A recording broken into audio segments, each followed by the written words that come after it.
back to my video, or if you're new, welcome. My name is Jennifer.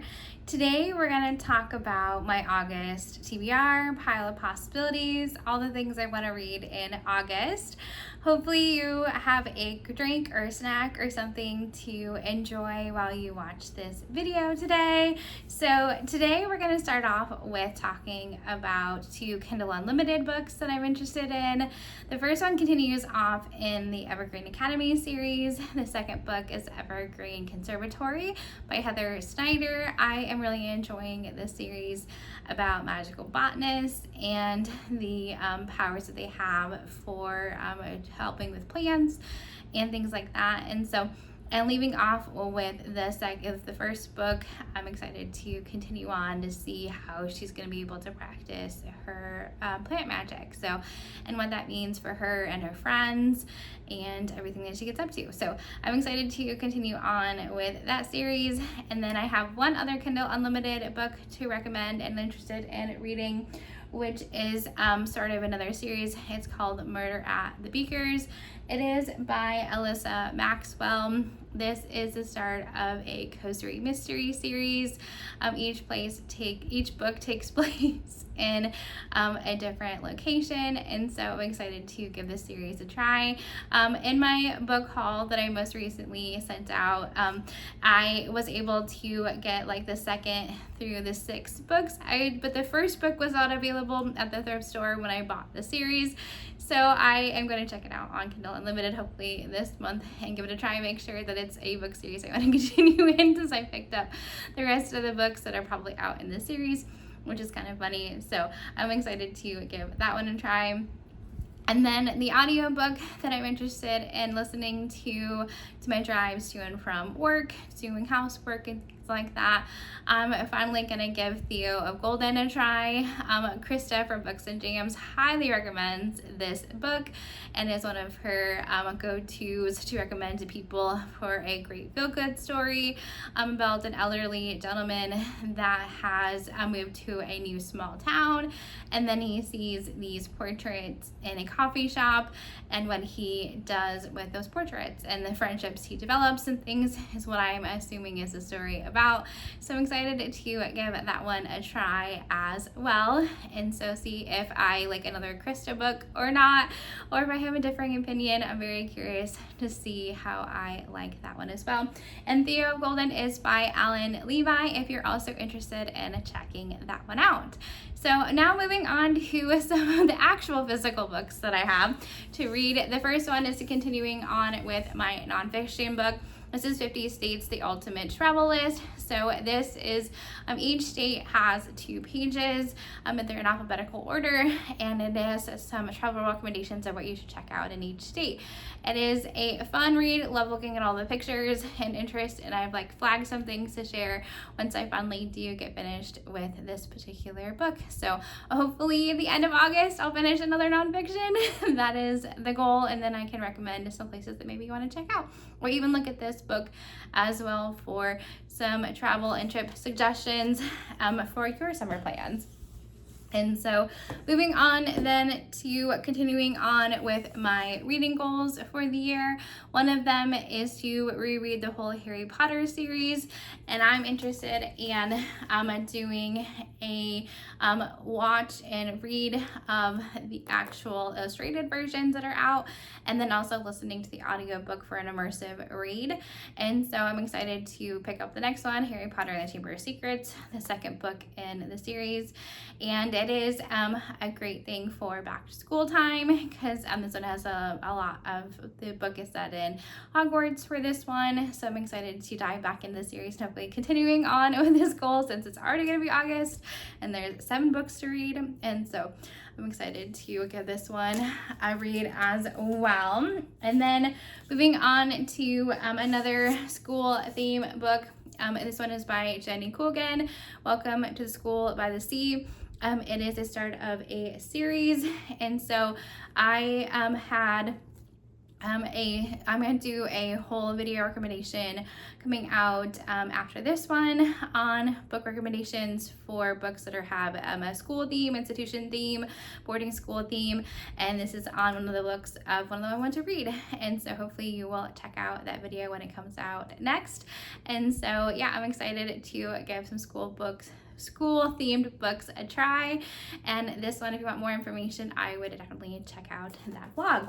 And then moving on to one of the books, the 12 books in 2026 that I selected, The Paleontologist by Luke Dumas.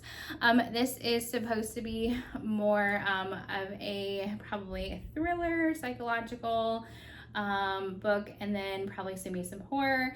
But yeah, so it is about a paleontologist, Simon, never expected to return to his hometown, and then working at the Hawthorne Museum of Natural History.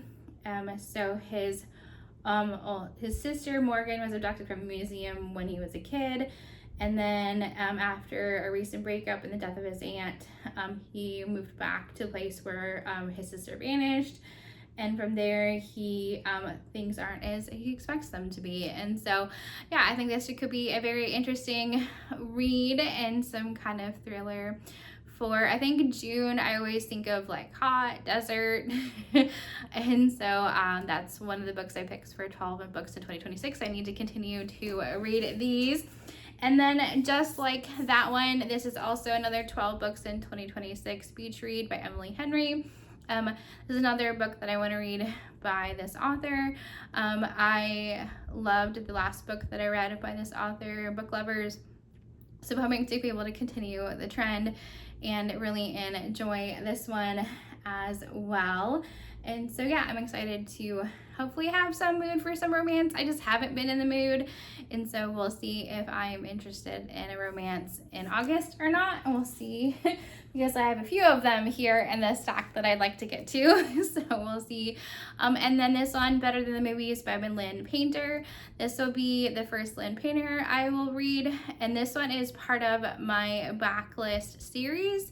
Hopefully you can if you're interested, go check that one out. I had 10 books that were on my backlist that I haven't gotten to in a really long time, and so this was picked at random for the next book for that series. You don't have to watch previous episodes of that series to start watching it, but yeah, you can go in and watch and see my rating on The Coworker, and then picking out the next book, Better Than the Movie. And so hopefully I will continue on with my Backlist series and get to this one. Again, I just haven't been in a romance mood, so hopefully we'll get to this one.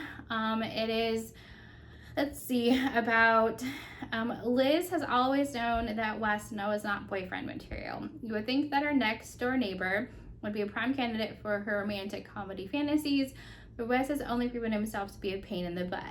Ever since they were little, Wes was the kid who put a frog in her Broadway dream house, the monster who hid a lawn gnome's severed head in her little homemade neighborhood book exchange. Flash forward 10 years from the Great Gnome decapitation. It's Liz's senior year, a time meant to be rife with milestones, perfect for any big screen. She needs Wes's help. See, Liz's forever crush, Michael, has just moved back to town, and horribly annoyingly, he's hitting it off with Wes. Meaning that if Liz wants Michael to finally notice her, hopefully be her prom date, she needs Wes. He's her in. But as Liz and Wes scheme to get Liz her magical prom moment, she's shocked to discover that she actually likes being around Wes, and as they continue to grow closer, she must re-examine everything she thought and knew about love to rethink her own perspective of what happily ever after should really look like. And so, yeah, it'll be interesting to see. It's set in high school, so I don't know if this is going to read too young for me. We'll see. We'll give it a shot. Let me know if you haven't read any of these or if I should give them a shot. And then moving on to another YA. This is The Grandest Game by Jennifer Lynn Barnes. This is a spin-off series from the Inheritance games. This is the first book in a trilogy, and it is about the inheritance that Avery got in the Inheritance games, and she creates the Grandest Game where one person can win this small fortune and change their lives. And so I'm interested in giving this one a shot. I think there's 7 contestants, And then how she knows them and how they get picked and the games that they get up to. So sounds very compelling. And then moving on to some book options, because I want to complete the summer reading challenge of the book cover colors. And so I have 2 colors of covers, say that 10 times fast, that I need to complete. The first one is pink and the other one is a teal color. And so Books and Bewitchment by Isla Jewell. This is the only pink option that I have. Again, it is another romance, but it is witchy. So I'm hoping that I'm more interested in this one and get me back into the summer theme. And also some romance themes. And so we'll see if I get up to that one, but I definitely want to get to that challenge. So that one's probably higher on my pile of possibilities to read. The next 2 are hopefully some teal cover option. This one, The Inspection by Josh Bellerman. This is also a book option coming out as for the back to school theme. And so if you're interested in learning more about this book, check out my vlog on that. But yeah, I'm excited to give this one a try. Looks like kind of a thriller, so we'll see what I like. I have not read a Josh Bellerman. I'm excited to give his writing style a try. And then last but not least, this book is making its rounds in the BookTube community. This book made me think of you by Libby Page. This is a book about a woman that her husband, when he passed away or before he did, he set aside 12 books, 1 book a month for her to read and develop some friendships from after he passes. And so I'm excited to give this one a try, see if I like it, see if it's compelling, see if it makes me cry, because I always like a good book that makes me cry, makes me get some good feelings and interested in the characters. So those are all of my pile of possibilities for the month of August. Share down below what book you are most interested in reading in the month of August. I would love to hear down below. Hopefully you enjoyed this video. If you're not feeling chatty, let's do some kind of, it's August. Let's do your favorite heart color emoji for all the books that we love to read and back to school and everything that you love. And so whatever your favorite color is, let's put that down in the comment. Hopefully you enjoyed this video. Don't forget to like it. If you'd like to see more of my videos, I'd love to know that. Have a great rest of your day. Bye.